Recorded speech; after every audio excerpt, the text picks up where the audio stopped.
Oh, howdy all, grab yourself a beer. It is time for some Path of Exile discussion. Path of Exile has a number of build-enabling uniques, and with the Gauntlet just a few hours away, I thought I would go over how you might go about trying to source these for yourself in a hardcore solo self-found environment like the Gauntlet. Now, just be aware that any way that you target farm unique items is going to impose some degree of danger for your character, and so you may wish to decide that you're not going to go for one of these build-around uniques. That said, if you do decide you want to get a Dead Reckoning or a Cold Iron Point or something like that, then this is for you. So, firstly, you want to know what the minimum drop level of an item is. Now, this is usually equal to the drop level of the base that it is on. This is not always the case, and I'll put a link down below in the description to a list of unique items that are widely suspected to have a higher minimum drop level than the base item that they're on. So for instance, the Ezomite Dagger is a minimum level 62 base, so its unique item, Cold Iron Point, is minimum level 62 to drop. However, as I say, there are some important exemptions, and those are mostly the rarest uniques in the game. Secondly, you want to have a bit of a sense as to just how rare the item is. Dead Reckoning is in the middling tier of unique items, and so it's quite reasonable to try and self-farm, although it's not something you're guaranteed to get quickly or anything like it. Something like Worm's Malt drops all the time. It's about 8 times as common as something like Dead Reckoning. And then there's a bunch of things that are much rarer. So Brass Dome, for instance, is several times rarer than Dead Reckoning. I'll put a link down below to a list of unique item rarities. This was determined during patch 3.14. It was definitely accurate then. I can't guarantee that it's absolutely accurate now, but I personally believe it to be. Just be aware that the jewels use a different rarity system. For the jewels, Tier 2 roughly correlates to Tier 3 for regular uniques, Tier 1 roughly correlates to Tier 2 for regular uniques, and Tier 0 roughly correlates to Tier 1 for regular uniques.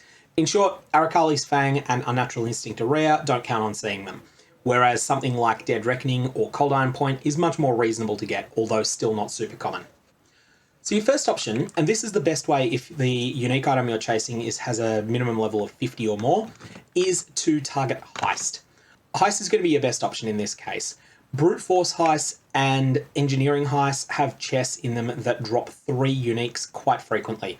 This is one of the most common types of chests that you'll get, and as a result, you will get a lot of unique items in Heist. Heist doesn't seem to bias towards the rarer uniques at all. It's just that you're getting such a huge quantity that the rarer ones will sometimes show up. So for level 50 and up, go for Heist ones. If you're looking for something less than level 50 though, I'm going to suggest that you focus on the Archnemesis system. And there are 2 recipes you're going to care about here. The first one is Berserker. Berserker just by itself. Berserker causes the Archnemesis monster that you apply Berserker to, and every other Archnemesis you kill later in that zone, to drop 1 unique item. It's moderately dangerous, especially with Gauntlet mods in play, so you'll probably want to use it in conjunction with Decoy Totem or Void Sphere or some other form of rare monster control. I would usually suggest using it in conjunction with Decoy Totem. So what you want to do is apply Berserker to the first monster in the zone, then just start applying regular Archnemesis tokens to the others. Don't use Berserker in conjunction with Hasted, because Hasted is quite dangerous. And also don't use inherently very dangerous Archnemesis. So don't use things like Ice Prison. You shouldn't be making Ice Prison in a Gauntlet event anyway. Next, we have Empowered Elements. This is Berserker, but much better. However, getting yourself an Empowered Elements is a fair bit of work. Now, this is something that is much easier done at low monster level, where a lot of the various Archnemesis tokens can't yet drop. So you will need a Flame Weaver, a Frost Weaver, and a Storm Weaver. You will then need a Steel Infused and a Chaos Weaver. You will combine the 3 different Weavers together to get an Evocationist, and then you'll combine the Evocationist with the Steel Infused and the Chaos Weaver to get yourself the Empowered Elements. When you put the Empowered Elements token into an Archnemesis, that Archnemesis plus all subsequent Archnemesis in the zone will grant 2 unique item rewards, but additionally they will have a lucky reroll on them. Now sometimes this lucky reroll will bite you. Sometimes the 2 things that it will roll, one of them will be a highly desirable, more common unique, like a Tabula Rasa, and the second one will be a completely undesired but genuinely rarer unique, like Malagaro's Restraint.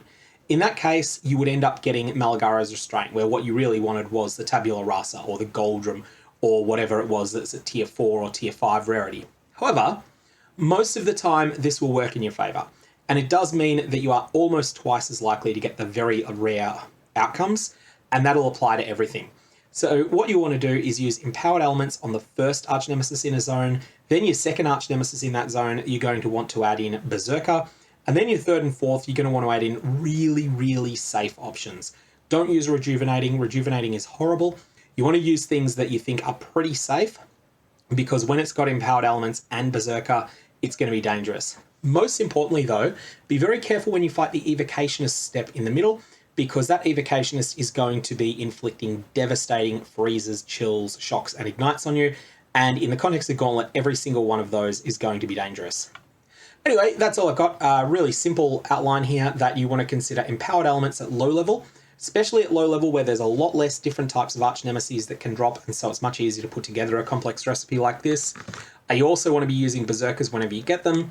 And then for higher level stuff, especially where it becomes a bit harder to put together an empowered elements and the actual fight against the empowered elements monster becomes much more dangerous, it's time to just go into Heist, run those brute force engineering encounters, go for those unique chests, and then just get out without setting off the alarm. That's the safest way to do it in the context of Gauntlet. May your Varlobs have interesting results.